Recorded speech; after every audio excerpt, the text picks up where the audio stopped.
Hoy vamos a hablar sobre la hipertensión arterial y los inhibidores de la ECA. Nuestro equipo está conformado por Espinosa Delgado, Jimena Amaranta, Lechuga Pérez Jenny y su servidora Morales Hernández, María Montserrat. Bueno, como introducción, vamos a hablar lo que es la hipertensión arterial, y esta es una enfermedad crónica mayormente caracterizada por un incremento continuo de las cifras de la presión sanguínea en las arterias.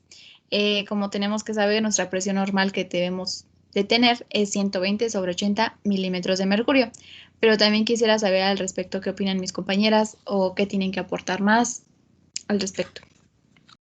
Pues sí, bueno, como ya lo mencionaste, la hipertensión arterial es una patología crónica. Muchas veces esta va a cursar sin síntomas, es decir, es asintomática y pues consiste básicamente en el incremento de la presión arterial. Cuando lo contamos de esta manera, podemos pensar que no es peligroso, pero realmente sí lo es, ya que la hipertensión es el origen de muchísimas enfermedades cardiovasculares y pues es aún más peligroso porque las personas que lo padecen ni siquiera se dan cuenta que presentan este tipo de enfermedad. Bueno, aquí complementando con lo que dicen mis compañeras, es importante hacer mención que cuanto más alta sea la presión arterial, mayor es el riesgo del daño del corazón y el riesgo de de dañar algunos vasos sanguíneos, como podrían ser los de los órganos principales, como riñón y cerebro. Exacto. Y algunas de sus causas es una mala alimentación. Ya esto va a conllevar la obesidad, que esto hay una probabilidad de sufrir una enfermedad cardíaca o un accidente cerebrovascular. Otra de las causas que mayormente se da es el exceso de alcohol. Como ya sabemos, el alcohol tiene muchas calorías y esto contribuye al aumento de peso, y también un factor de riesgo es la presión arterial. Otra de las causas es el consumo excesivo de sal. Nuestro cuerpo tiene un mecanismo de seguridad en el cerebro, y este mecanismo va a impedir que la presión arterial se eleve, pero cuando nosotros consumimos mucha sal, esto lo va a desregular y va a liberar una gran cantidad de hormona antidiurética, y esta, la vasopresina, es la que va a causar el aumento de la presión arterial. Otra de las causas que mayor se da por el trabajo, por la escuela o por un millón de cosas es el estrés. Cuando nosotros estamos estresados, vamos a tener una oleada de hormonas, y esto va a conllevar que va a aumentar temporalmente la presión arterial. También otra de las causas son los antecedentes familiares. Muchas de las veces nuestros papás nos heredan muchas enfermedades, y esta es una de las cuales nos heredan. Otra de las causas es que no nos hacemos un chequeo de la presión arterial. Ya si nosotros, perdón, tenemos una mala alimentación, obesidad o otras causas de las que mencioné, y más aparte no nos hacemos un chequeo, siento que esto va a ir complicando la enfermedad. Siguiente, por favor. Bueno, en nuestra clasificación de la AJA, nuestra presión normal sistólica es de -120 y diastólica -80. Las recomendaciones que se deben llevar a cabo es que seguir con el estilo de vida saludable, pero también tenemos que realizar el chequeo. En la elevada, en la sistólica es un rango de 120 a 129 y diastólica -80. En la recomendación, aquí sí vamos a tener un cambio de vida y vamos a reevaluarnos en 3 a 6 meses. Bueno, en la alta, que es la hipertensión grado 1, en sistólica vamos a tener un rango de 130 a 139 y en diastólica vamos a tener un rango de 80 a 89. En recomendaciones, los cambios de estilo de vida deben de ser cambiados totalmente. La medicación debe ser continua, debe ser apta también para el tipo de hipertensión que presentemos, y esta la tiene que controlar o regular. En la alta, hipertensión grado 2, aquí vamos a tener que la sistólica es mayor de 140 y en la diastólica mayor de 90. Aquí como recomendaciones tenemos dos cambios de estilo de vida, y aquí se van a administrar dos diferentes tipos de medicamentos con un control mensual. En la crisis hipertensiva tenemos que la sistólica es mayor de 180 y la diastólica mayor de 120. Aquí ya se tiene que acudir a urgencias y en dado caso a emergencias. Bueno, ahora vamos a hablar un poquito acerca de la epidemiología y de algunas estadísticas. La OMS, en base a algunos de sus reportes, ha considerado como la hipertensión arterial como uno de los principales factores de riesgo de muerte.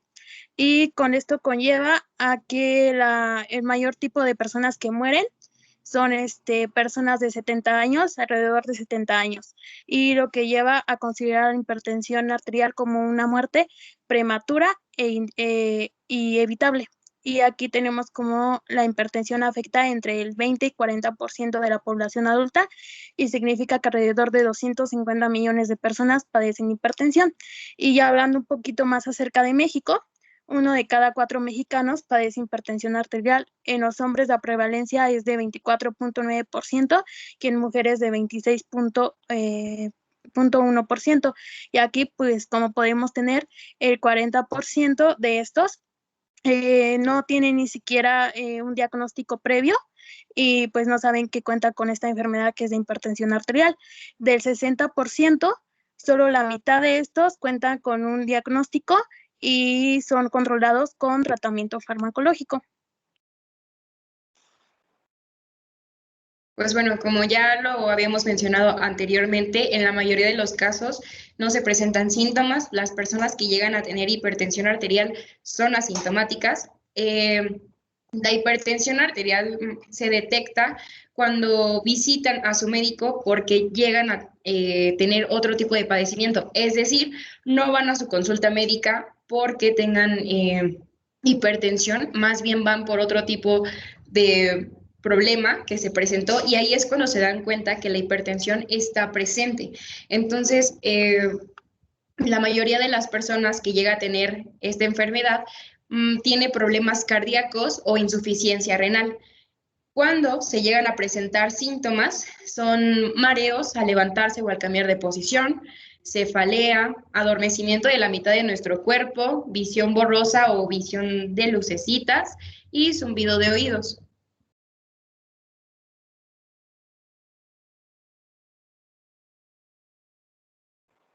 Bueno, aquí como tratamiento farmacológico tenemos una gran cantidad de medicamentos que se pueden dar en el tratamiento. Entre estos están los diuréticos, los antagonistas de calcio, los bloqueadores alfa y en los que nos vamos a basar mucho más es en los inhibidores de la ECA.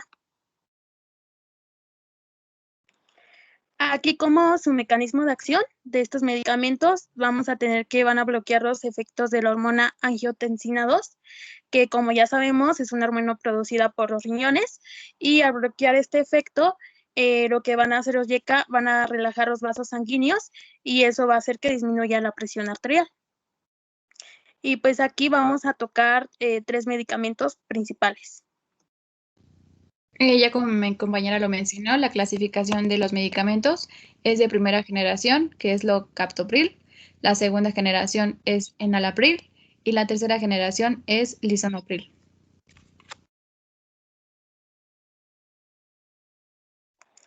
Bueno, y es importante mencionar que la combinación entre estos medicamentos tiene una mayor eficacia en el tratamiento. Y pues a continuación vamos a hablar un poquito acerca de las generalidades de estos medicamentos. En el captopril, la farmacodinámica va a ser la reducción de la resistencia vascular periférica y lo que va a conllevar a una disminución de la presión arterial. Este se va a administrar por vía oral. Tiene una biodisponibilidad de 60 al 70%, una absorción del tracto gastrointestinal de 1 a 2 horas. Aquí es importante mencionar que se tiene que administrar antes de que el paciente consuma algún tipo de alimento, ya que si no es así, la absorción puede tardar un poco más. Se va a metabolizar en el hígado, tiene una eliminación en la orina principalmente y es el 95%.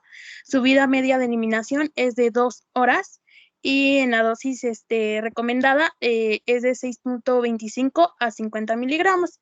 Entre las reacciones adversas tenemos mareos, tos seca, dolor, abdominal, irritación gástrica y alopecia. Y está contraindicado con pacientes que tengan hipertensión arterial de renina dependiente, hipertensión arterial renovascular e insuficiencia renal e hiperpotasemias. En el medicamento enalapril, esta va a tener una farmacodinámica de efecto antihipertensivo, una farmacocinética por vía oral, una biodisponibilidad de un 60%, la absorción va a ser en el tracto gastrointestinal en 1 hora, el metabolismo va a ser por el hígado, la eliminación es en orina y heces, normalmente un 95%, la semivida de eliminación es de 11 horas y la dosis va a ser una de 5 a 10 miligramos por día, hasta conseguir una dosis de mantenimiento, esta ya va a ser de 40 miligramos por día. Las reacciones adversas vamos a tener que es la cefalea, diarrea, calambres, tos persistente y aparición de edemas.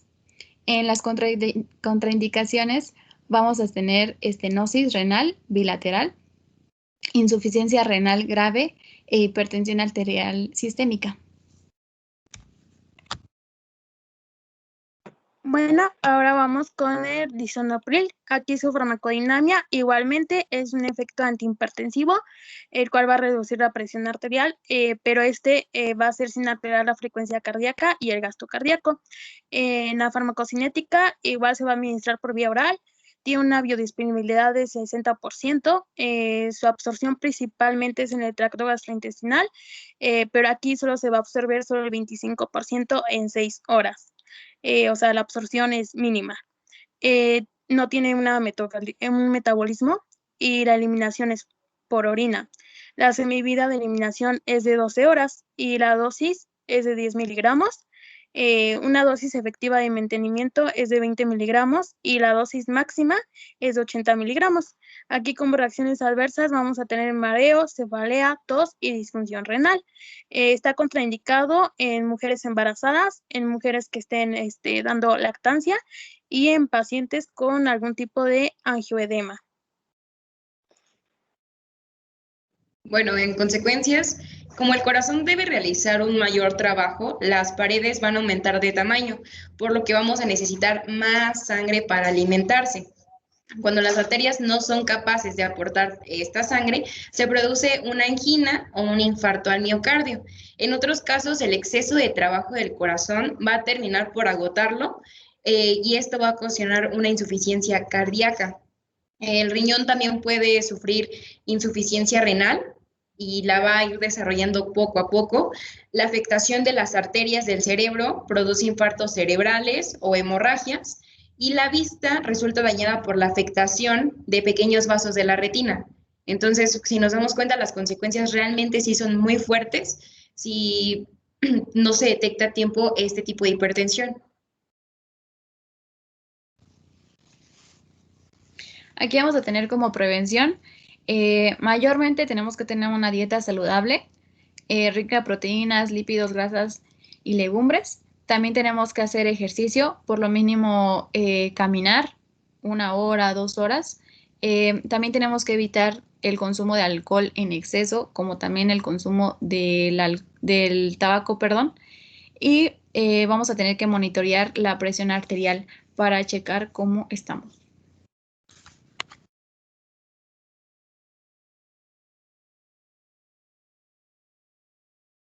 Pues bueno, de acuerdo a la investigación, nos pudimos dar cuenta y saber un poco más al respecto de la hipertensión arterial. Algo que nos pudimos dar cuenta es que realmente es un problema muy grave a nivel mundial, que va incrementando la morbilidad y la motilidad en diversas causas. Y en estas, pues, las complicaciones. Por eso es que creo que es importante que se detecte a tiempo, que se hagan estudios y que no esperemos a tener algún tipo de complicación o cualquier otra cosa para entonces empezar a hacer algo con nuestro estilo de vida, alimentación, medicamentos, etcétera. Con base a esto también nos dimos cuenta que existe una gran cantidad de tratamientos farmacológicos para tratar esta enfermedad. Entre estos se encuentran los fármacos ECA, que son los de primera línea de tratamiento, y en base a estos estudios se comprobó que la combinación de ellos puede tener un efecto antihipertensivo. Es decir, que se puede, pues, prevenir esta enfermedad siempre y cuando se tenga un estilo de vida bien, que no sea sedentario y que nuestra alimentación y ejercicios sean correctos. A continuación vamos a ver nuestras referencias bibliográficas de donde sacamos esta información. Contamos con la Comisión Nacional Técnica Asesora del Programa de Hipertensión Arterial, que es una guía para la prevención, diagnóstico y tratamiento, Bragulat y MT Antonio con 2001 en Unidad de Hipertensión Arterial, Instituto de Investigaciones Biomédicas, August P. Sanger en Hospital Clinic, Henry R. de 2017 con hipertensión, tratado de cardiología, Morelio Pérez O. Pérez de Armas A.